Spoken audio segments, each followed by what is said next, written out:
Namaste, friends. Welcome back. So our session tonight is the second part of a conversation I had with Dr. Dan Siegel on his book, IntraConnected. And I really recommend you listen to part one first, if you missed it, because the themes in the conversation actually build on each other.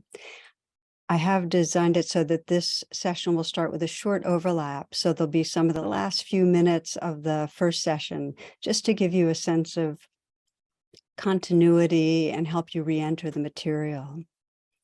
And as I mentioned last week, to me, this is an amazingly a fascinating, compelling domain to explore and just profoundly relevant to our own awakening and to the healing of our world. So I very much hope you immerse yourself and enjoy. Okay, blessings. I love consilience, and I actually feel a better understanding now of its power, where you sense what's in common between the different traditions, and that gives you much more of a pointer, brings things to the much more probability of what's going to reflect reality than just a possibility.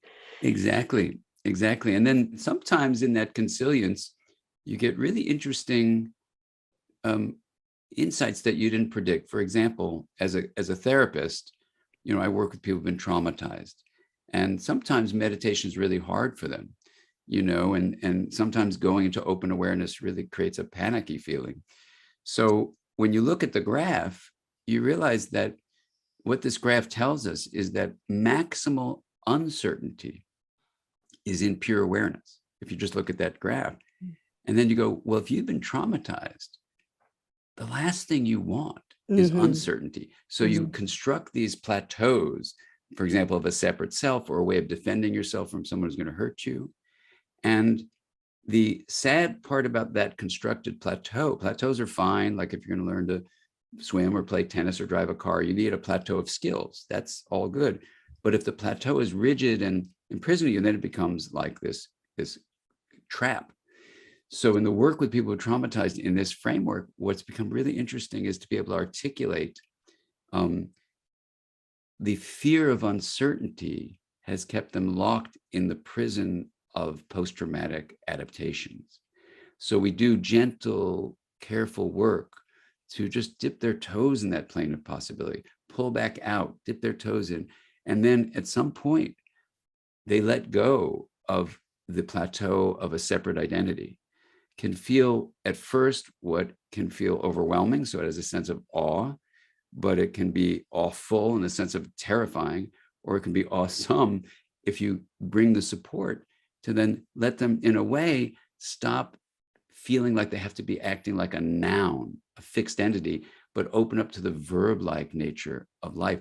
And then through the plane of possibility, here's the amazing thing. Instead of being terrified of uncertainty, in that journey of healing, they come to realize that the synonyms for uncertainty are freedom and possibility. And then doing a meditation practice of whatever sort. I mean, we have the wheel, but I think it's concilium with lots of different approaches. What you want to do is allow yourself to enter this spaciousness that you beautifully talk about, Tara, in so many of your meditations, where that love that is there, I can't explain why as a scientist, but I can just describe it as the reported finding that in pure awareness, the love is there. So in the prison that they had of a plateau, they had to construct, they're very alone. Then through the wheel of awareness or other practices where they can get comfortable with uncertainty, they start letting the love live through them. And it's this incredible liberation. I love that you're actually grounding this in how do you go from being traumatized and on a plateau, encased in the defended, self-protected kind of self, to that open awareness, to the uncertainty and that formless field. And one of the things I've discovered again and again is that the flavors of that field still have tendrils, still filter into the plateaued states. And what I mean by that is you can be traumatized and protecting yourself, but still have a taste of what it's like to feel safe in another person's arms, or Mm, still yeah, have a taste of what it's like to feel a tree and sense that there's some affinity with the tree. And so that if you're in that plateaued state and protecting against uncertainty, to intentionally call on the tendrils that come from the awareness itself of feeling love, of feeling connection, our gratitude, our wonder. They're all flavors that come from that formless space. Actually make it safe enough to begin to dip the toe and touch into the uncertainty in a way you have more of a field to hold it in. So I, beautiful. I Yeah, love the model that you're offering. And the other thing that struck me with consilience is many years ago, I heard a kind of a teaching from indigenous elders about how we're co-dreaming the universe into reality, into manifesting. And that what many people report, and I've experienced myself, and I'm sure you have, is that when there's more resting in or a sensing of that whole, of that empty but alive kind of wholeness, then there's more possibility of intending from a sense of what you care about, what's good, what's beautiful, intending to manifest something. You have more yeah. capacity to call on that possibility in an intentional way to keep evolving. And in a way, you're co-dreaming the universe into creation from your intention because you're resting more in that formless space.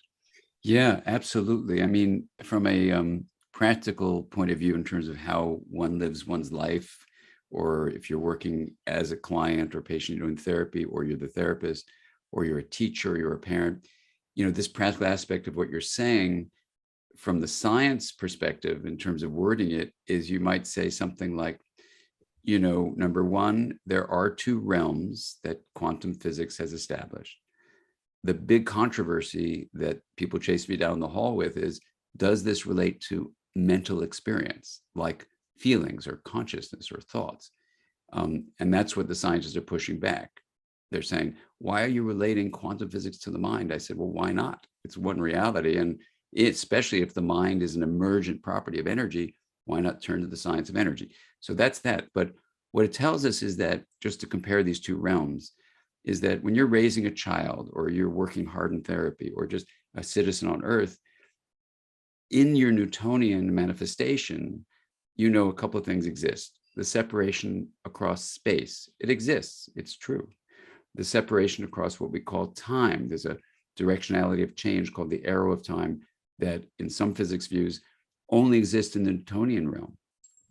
In the Newtonian realm, there are entities that are noun-like things that we can hold. A body, we can hold, a tennis racket. We can hold, this fixed-like thing. But if we compare all that in the Newtonian macro state realm to the quantum realm, which is part of the one reality we live in, then we start realizing, number one, there are no nouns. There are no entities. There are just verb-like unfoldings. Even an electron and a photon are called probability fields, and those fields have a whole set of processing dimensionality to them. They're not entities you can hold until, as the study shows, you observe them, then they go from this wide range of possibilities into a particle. And that's something we can talk about, but that's the observer effect. That's a fascinating issue that hasn't been resolved, why that happens, but that's kind of a part of what you're talking about. But the second thing is that, because of non-locality, things that in Newtonian body form, we would say, oh, they're separated, have now been proven. The Nobel Prize given for this. In 2015, a paper called Closing the Final Loophole was published in a very established, peer-reviewed, rigorous physics journal, saying it's no longer a question that at the level of the quantum realm, something that in the Newtonian terms we would say is 5,000 miles away can instantaneously influence something that it's been entangled with or coupled with. Even stars across light years away have been shown to have entanglement. So Isn't everything entangled coming from the same Big Bang, so to speak? Well, you could say that, yeah. And the thing is, from a mental side, I've asked people, like, have you had a communication or some signal from a human being who's at least physically separated from you that was so specific, it couldn't have been a coincidence? And about 85% of people say yes. Now, when I was saying this recently to a bunch of computer scientists on a trip I was on, they pushed back and say Isaac Asimov would speak up if he was alive, and he would say, "You're wrong. That's not some entanglement and the mind experience it. It's just pure coincidence that all the times you think you're communicating with someone far away, that don't happen, and the few times it does are significant because you think it's something real. It's just a coincidence." So I want to honor their pushback. And at the same time, when you hear the specifics of stuff that I myself have experienced, but other people actually describe, it is so specific, you can't even imagine how that specific image of something happening to someone you love.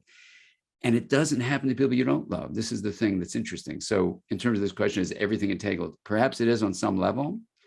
They're a And matter of degrees. It's a matter of degrees. And so when you really are in a relationship with someone, it may be that what that means is your energy fields have become coupled with each other. Mm-hmm. And that may be what love is.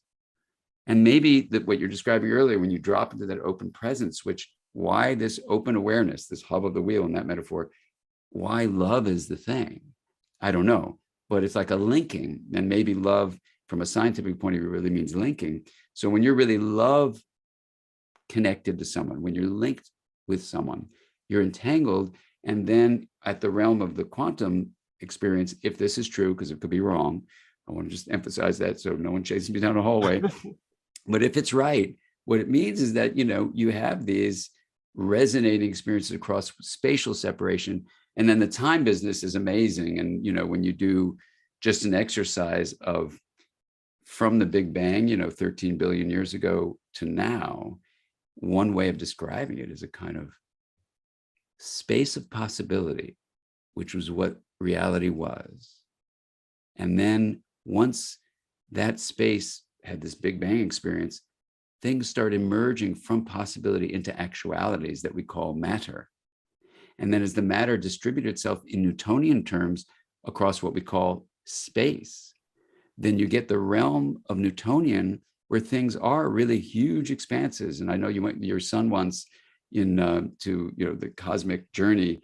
And so you see this Newtonian space, but in the realm of the quantum experience, which maybe awareness really is resting in, then it's all connected, like you're saying. And so you can feel your identity. I talk about it in the book as an identity lens. You could say, yes, I have a body. And if I widen that identity lens across space, I'm all living beings. And then if I widen it even further, I'm all of reality. And if I widen it even further, I'm across space. I'm into what in Newtonian terms we call the past, in Newtonian terms we call the future. But in the quantum realm, there's no directionality of change. So there's no time variable in those equations. So then you go, whoa, I'm just on this journey of being. And you go, yeah. And if I drop into awareness, I actually can free myself up from the Newtonian. It's an illusion only if it believes it's the whole story, because you do have a body. So we say the illusion of the separate self, meaning the illusion that the vision of a solo self is the only source of your, I call it a spa, your sensation, perspective, and agency is one way of defining what the self is. So you then take this identity lens and you hugely expand your sensation, perspective, and agency in and out. And then life becomes like this incredibly exciting journey of love. That this is so beautiful. And I'm just want to say, if you're listening, you're going to listen about 3 times or more. It made me think of my favorite quote in the world when you talked about expanding outward, but also sensing the interior space. And that is that Sri Nisargadatta says, love tells me I'm everything, and wisdom tells me I'm no thing. And between the two, my life flow. And my experience is that when we're resting in awareness, it's not until we sense the manifestation, the Newtonian world come into place, that the love is expressed. That's where it's expressed in the relational field that comes through the manifestation, that we both can feel our connection, but we can also feel our connection to all the trees and to all of space, and we're everything, and it's all a part of us. And then when we go inward, and it's not really inward because there's no in and out, but when we sense the interior space, that formless field of possibility, there's no thingness there. So there is that sense of that emptiness and utter openness, and they're inextricable. Exactly. Exactly. And, on the practical level, if someone's, let's say, studying with you, Tara, and learning to go into that open, spacious way of just being, then they have the opportunity in many ways to learn the skill of dropping from the Newtonian illusion of separation to the quantum reality of connection. And then when they feel the wholeness that, yes, I do have a body, that's the inner me. I do have a wholeness, that's the we. Put them together, that's the intra-connected we. Then the love can infuse what happens on the Newtonian level. But I'll tell you a very quick story. I referred to a parliamentarian. I was asked to do the Wheel of Awareness for a parliament that was having some trouble with some issues going on in the country. And we did it. These were not meditators, they were government officials. That doesn't mean they're not meditators, but in this case, none of them had meditated before. They came to this immersion trying to figure out how to solve problems. During the break, after we did some sharing, one of the parliamentarians came up to me and he said, I couldn't share. Do you want to know why? I said, yeah, tell me why. And that's the person who said, I felt so much love. I felt so connected to everyone and everything. And now he's crying. When I did that, going into the hub, that part? I said, yeah, I know that part. And we're just sitting there quiet with each other. And so then after some silence, I said, can I ask you a question? He goes, sure. I said, you didn't want to share that during the sharing time? He goes, oh, no. He said, if I say love, he points over to his colleagues. He goes, they would think I was weak. Mm. And then there's this silence. Mm. So I said, okay, you didn't want to appear weak. He goes, no. I said, so can I ask you another question? He goes, sure. I said, so when you're making federal law, are you leaving love out of the reasoning? And his eyes get really, really big.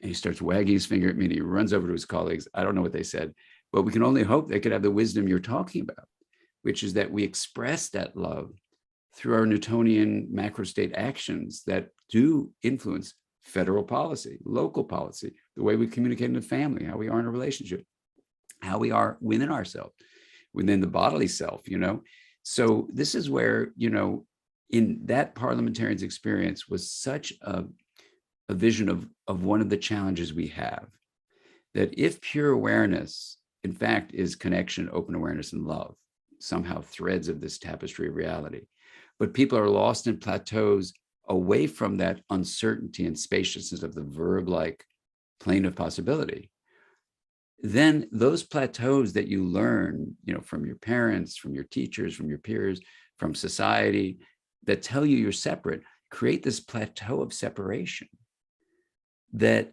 keeps you from the love and the possibility and freedom of that plane of the open awareness.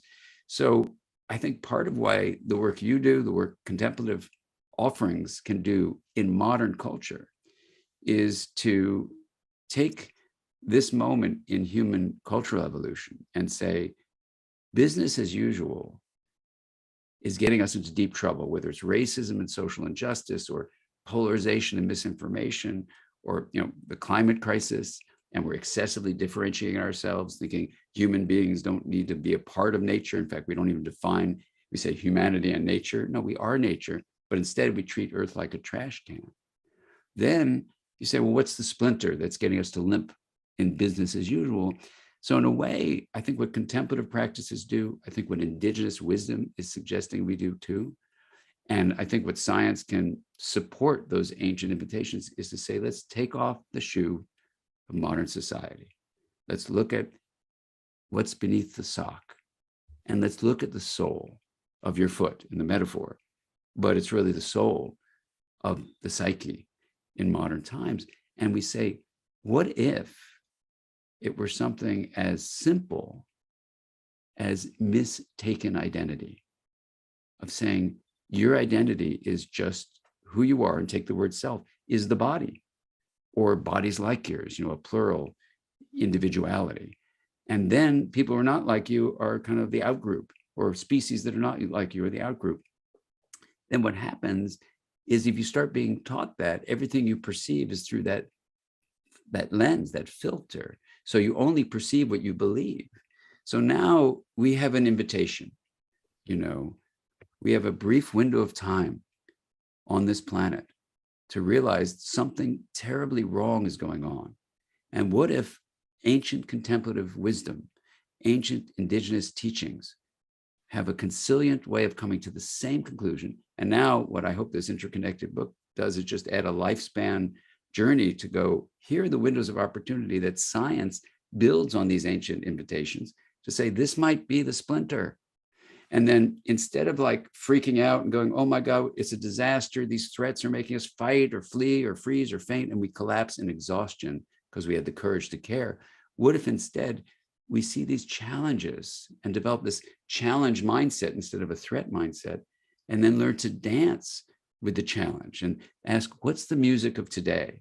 And if the music is allowing us to dance as we remove the splinter, and then we can do it in a more balanced way, I think together we can actually make this happen, with all the ancient invitations, all the scientific additions to that ancient conversation, and have practical tools like the ones you beautifully teach to actually bring this into people's lives.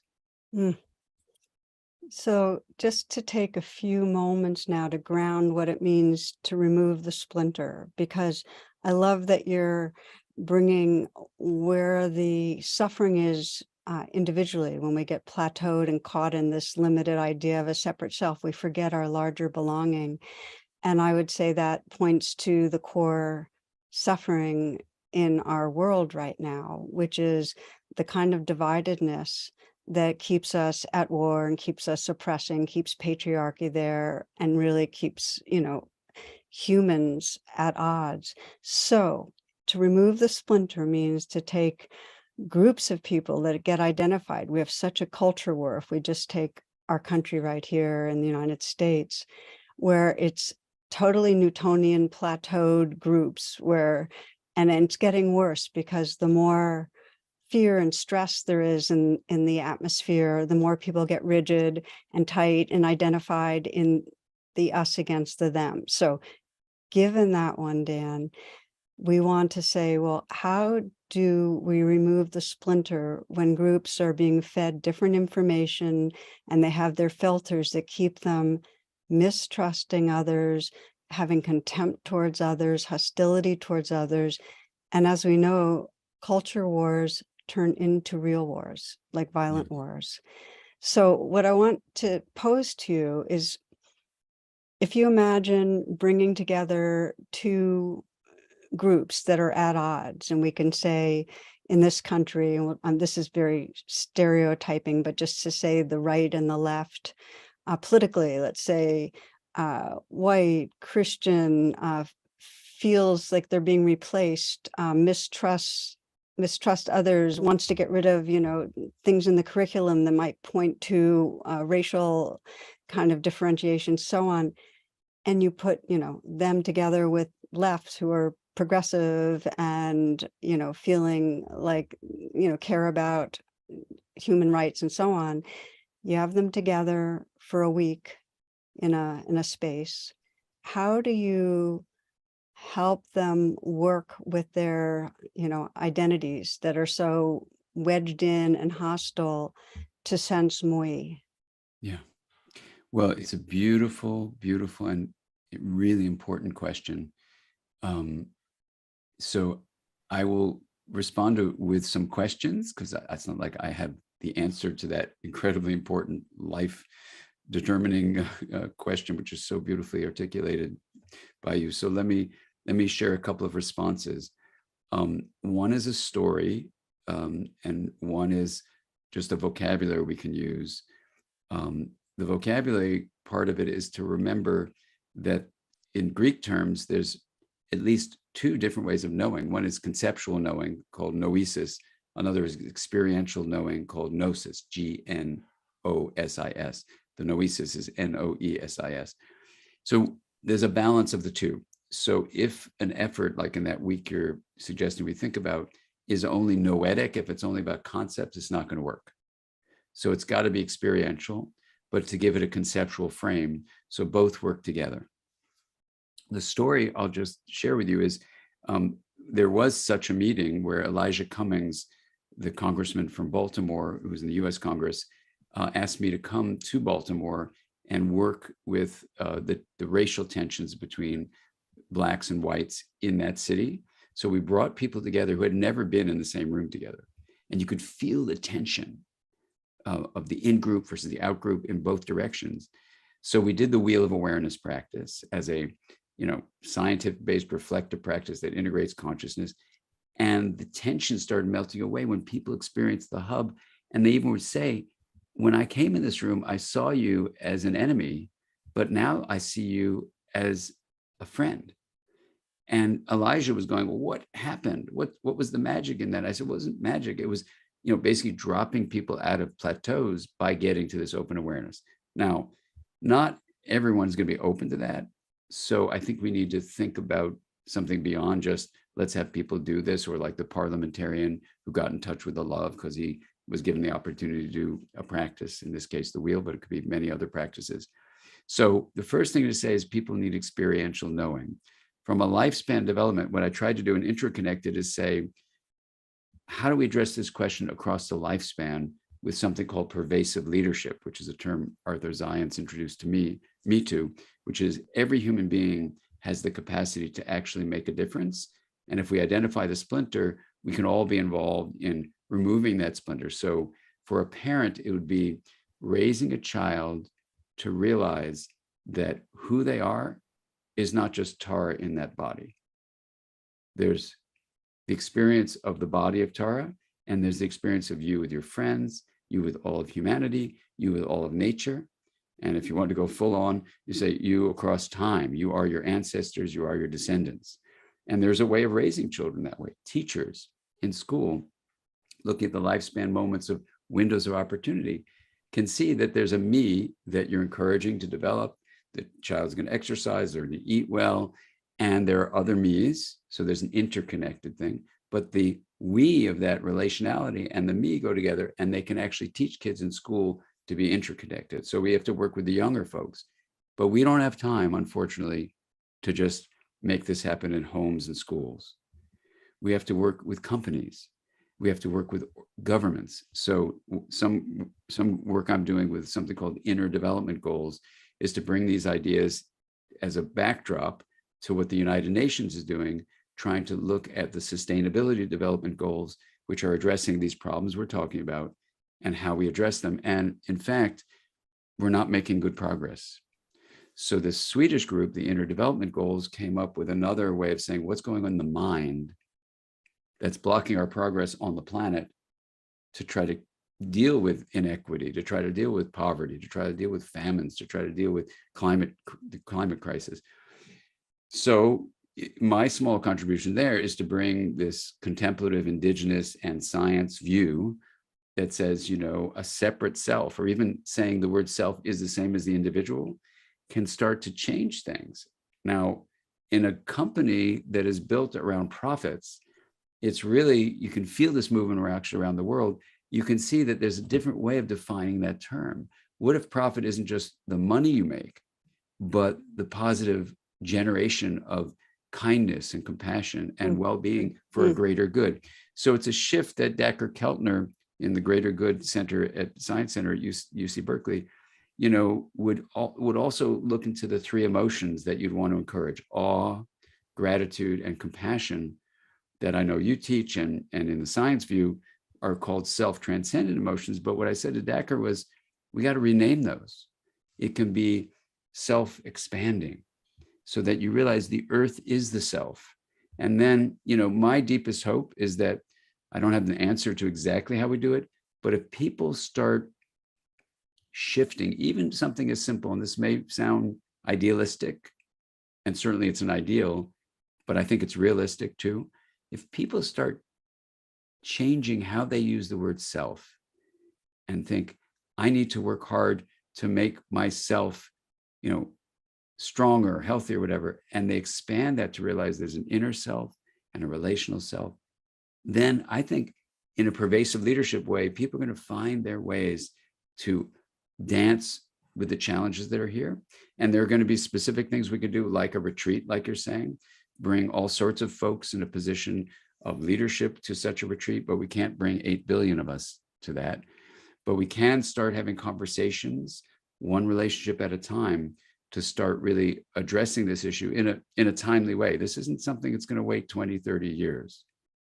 This is the decade for us to wake up to the error of the separate solo self and realize that who the self is all of us, or all of us, together. Yeah.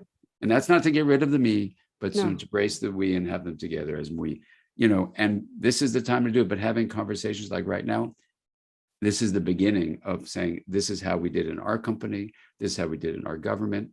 I mean, I'm working at the state of California, looking at how we actually enhance belonging here in this state. But other states can do that. You can do it in a community level. There's all sorts of ways that we can just begin.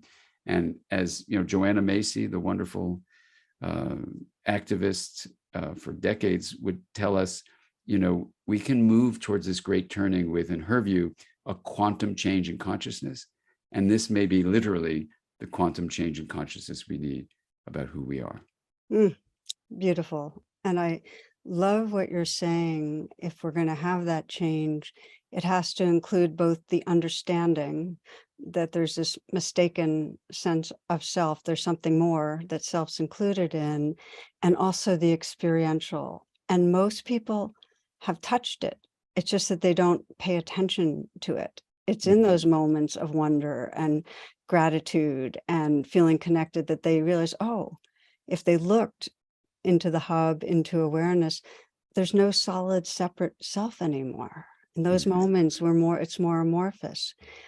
And the only thing I'd like to add to what you described if you brought these two groups together, what you did so beautifully with Elijah Cummings in Baltimore, there's the inner work, like doing the practices you and I are both teaching, of sensing how we're paying attention and then coming into a larger sense of presence. There's also the relational work of what happens in the communication, that there's a training there too on how to pay attention. So if I think of us in this conversation, at the beginning, I shared with Dan that I just lost my pup. And because that's a very real, vulnerable place in me, and sensing his resonance, he too has lost a dog. And I'm sure many of you have too. It was like a way of me being vulnerable and real, and something that was bigger than where we might be in our separate Dan and Tara body minds, that immediately created a sense of the moi right here. And then as you've been speaking, I've been really just so appreciating your passion, your clarity, your depth, and how much it offers. And that actually, by looking towards the goodness of what's happening, that too creates more of a field. So I think that when we get groups of others together that have bad othered each other, that really are stuck, there needs to be processes in communicating where, what is it we share, where there's vulnerability? What are the values of goodness we see in each other? And to build on that, so that there's what William Ury calls the third side. It's like we have the two sides, and then there's a larger space of where we really do share and do care together. And my sense is we have to pay attention to lifespan, and we need to start getting groups of divided others together to find out that how they're interconnected, that it is going to be from a change of consciousness. It's not going to be policy. We need good technology and policy, but it's the consciousness. Now, you've been pointing to me a really powerful tool, which you created, the whole sense of coming into the hub of awareness. And I'm wondering if you can give us a brief taste of the wheel of awareness, because I'm sure that everyone listening has that doesn't know of it is curious now. Can you do Sure. that with us? Yeah, I mean, it's possible. I know people who often are part of your community are familiar with meditation, and so we can do it. If you're not, it's hard to just dive in. So I don't like to do like a snippet of it. But I'm just wondering the best way to do this. You can always go to my website, and drdansiegel.com and do the wheel. We've had people just come there and stream it from there. So it's hard to do a brief one because to do the full one is like 25 minutes, but I can just sort of walk you through part of it if you want, and whatever you think, Tara.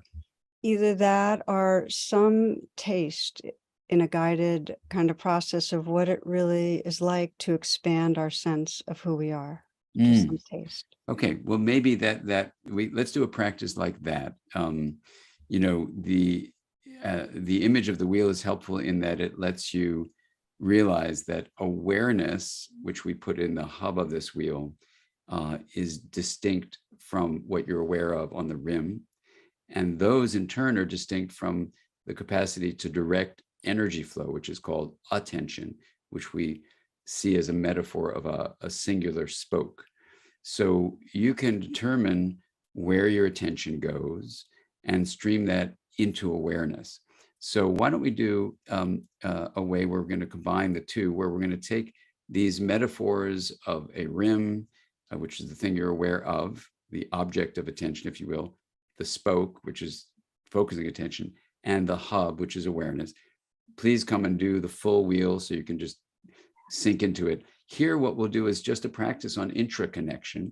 And we can do this if you're able to do it. And this, if you're driving, this would not be a good time to do it. So you can put us on pause and later on, do it when you're not driving. So you really want to be sitting and being able to let your attention go to all sorts of things besides the road in front of you. But here's how the practice goes. If you just take your thumb and put it in front of your eyes, so you can see it clearly, and just look at your thumb and notice there's a fingernail, there's a digit, there's the finger, and move it around. So this thumb has a spa. It has a sensation to it. As you move it, you can feel it. It has a perspective. Imagine being that thumb looking at the other four fingers. It has agency. It can be moving around. Now, let the other fingers now start to move around. So you're letting your attention go not just from the thumb, but now to the whole hand, and let the movement of the fingers fill awareness. And you're feeling the sensation, perhaps even imagining the perspective if you were just the hand, what that would be, right? And it moves around. And there's an agency. You can move this hand around. And if you're someone who's paralyzed and can't be doing the movement part, just let your sense of that experience imagine moving the hand around if you're in bedridden or anything. So just modify what we're doing. Then imagine the whole arm, from your shoulder to your elbow to your wrist to the whole hand, and move your arm a bit and just feel that. And just now you're getting the spa of self-experience. So science tells us that these three things are the fundamental elements when we use the word self. And sure, we have a self, and now let's go to the whole body. Then in modern culture, we put the sensation, the perspective, the agency in this body, and now feel the whole body. You can move the body around a little bit. That's for the agency. You have the perspective, looking out from your eyes, hearing from your ears, feeling from your skin. Just sense that now spa of the body. And that's a beautiful thing. And you do have a body. If you're hearing Tara and hearing me, you have a body that's able to hear us. And now let's just feel that body move. That body is really important. And just to use spatial terms, we can use the word inner for an inner spa, an inner subjective experience, an inner perspective, an inner agency, and that's fine. But now we're going to let that sense of identity that's in the body, which is real, we're going to now let it expand. So in the space around you, perhaps what you can see with your eyes. So if you're in a room, what you can see in your room, if there are other people in the room, or if you're in a field, in a park, or out in the forest, just let your eyes, where your eyes can scan to, and it spans this, what we call Newtonian space around you, just see if you can sense into the space and just feel it. I'm in a room where I do all of my writing, and I share this with my new dog that I shared with Tara earlier. We have this space that we call home here, and I can feel the sensation of it, the perspective of this space that you can sense with other spaces outside of it, in quotes, so it has a kind of identity to it. And you can even act on behalf of that space, clean it up, let it be messy, whatever you like to do. I like the mess. So it's my separate space. And now let's see, and sometimes it's helpful to close your eyes for this one. See if you can let the sense of connection within this space expand beyond what you can see with your eyes to include all human beings now, let's say in your community, all human beings who you don't see with your eyes, you can't hear them, but just see if you can feel that relational field that links you together in your community. Now, let it expand to all of nature in your community, however you want to define that, to all living beings, animals, plants, fungi, all living beings. And now see if you can expand that too. This is hard, but let's go as wide as the nation in which you live, to all human beings who are your common citizens for that country. Expand it to all living beings in this nation that you live in. And we have boundaries, that we say, oh, I'm this citizen, I'm that citizen. And so that's a sense of identity we have too, a sensation, a perspective, an agency that we can feel, that we can act upon. And now let's take it one step further to go to all human beings, all 8 billion of us now, the human family, and just feel that connection to all of humanity right now, right here. And now widening our identity lens, just like you could a camera, narrow up to what's really close, your thumb, your body. Now widen to not only include our human family, but getting this wide angle lens on all living beings on Earth. And then even to all of nature, to our creeks, to clouds, sky. And just feel that connection within the whole, including the body. In this moment in time, we then feel the intra-connectedness of what we call Newtonian spatial separation is actually an illusion, that there's no real separation. There's a wholeness, an intra-connectedness, a connection within the whole. And these bodies are a very important part of a whole. So we're interconnected. But as we sense and we perceive and act on behalf of the whole, it's intra-connected. And to take it even one step further, we've now in the present moment across Newtonian spatial, what's called separation. We realize we dissolve the separation in the quantum experience of moving this identity lens and realizing that also besides space not separating entities, there's unfolding processes, verb-like experiences of emergence. We now realize also at that deep open space of the hub of the wheel of awareness in that metaphor, we now can extend across what in Newtonian terms we call time. Going back all the way 13 billion years to the Big Bang, when all we were possibility. And those possibilities then exploded into actualities that we call matter.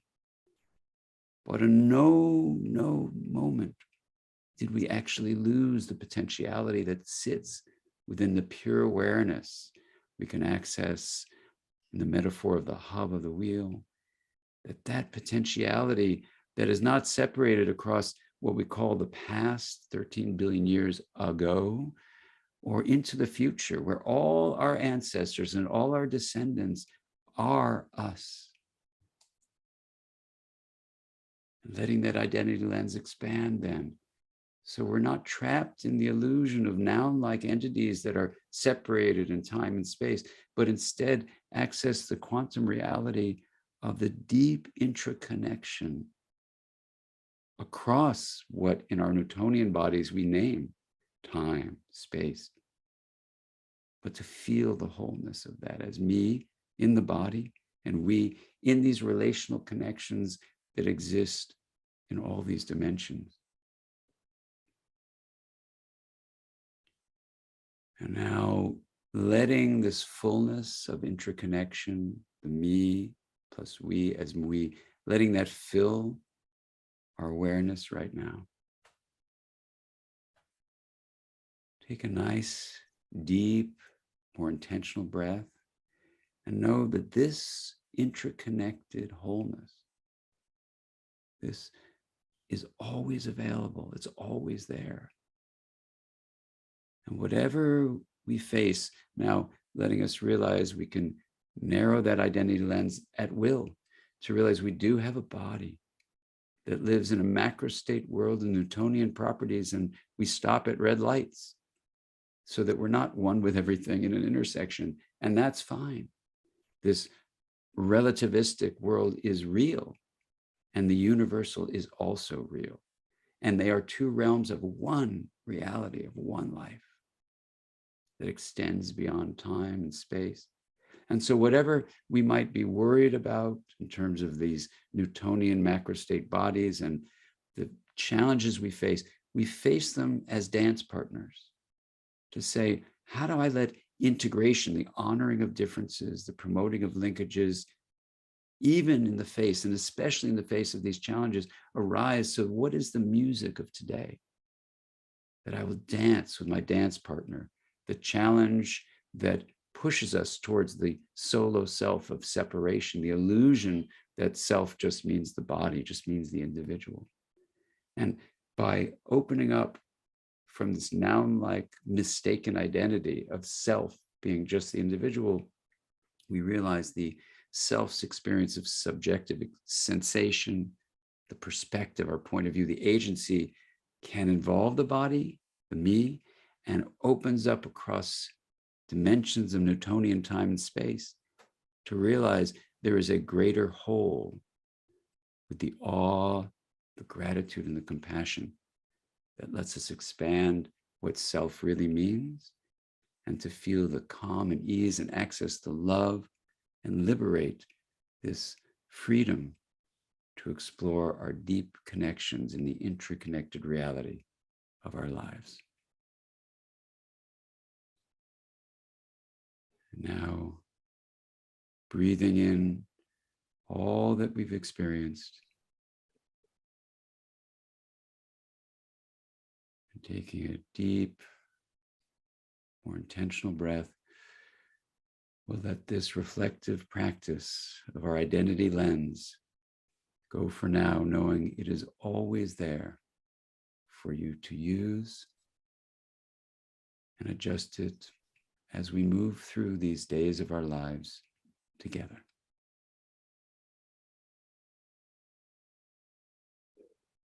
Thank you for going on the journey.